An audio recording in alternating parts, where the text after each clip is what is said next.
Hey, I'm Matt Manny. Thanks so much for joining for today's devotional thought. Today we're talking about seeing the impossible.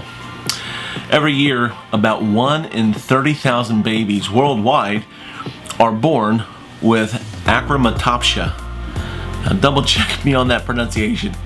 What that long scientific word means is color blindness. I should have just started with that. The color blindness, to see in grays and in shades and tones and not be able to see color. Can you imagine that? For the average person, they can see about 1 million different colors.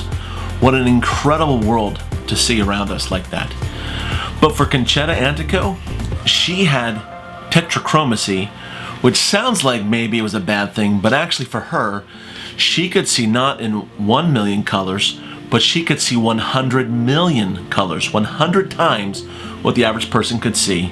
She could see in all these amazing array of colors. Can you imagine what that would be like? The things we see, we believe. We have that phrase, seeing is believing.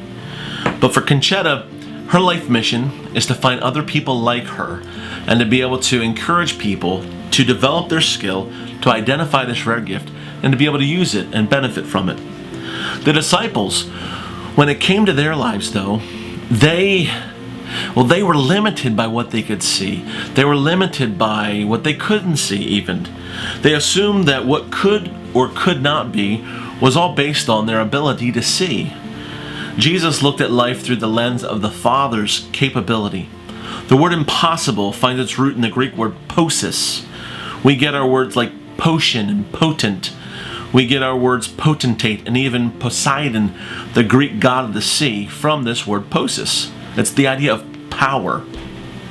Jesus in the Garden of Gethsemane, he prayed this prayer and he said, "Let this cup pass from me," this cup of suffering, the crucifixion, the cross. He was asking for the possibility for him to be able to go through or not go through this season of suffering. If it's not possible for this cup to pass unless I bear it, not my will, but yours be done, he prays to God. He prays for God's power that it may not remove the pain or the situation, but give him the ability to get through the pain of the situation. Death was possible, but resurrection was totally impossible. Jesus proved to do just that, do the impossible.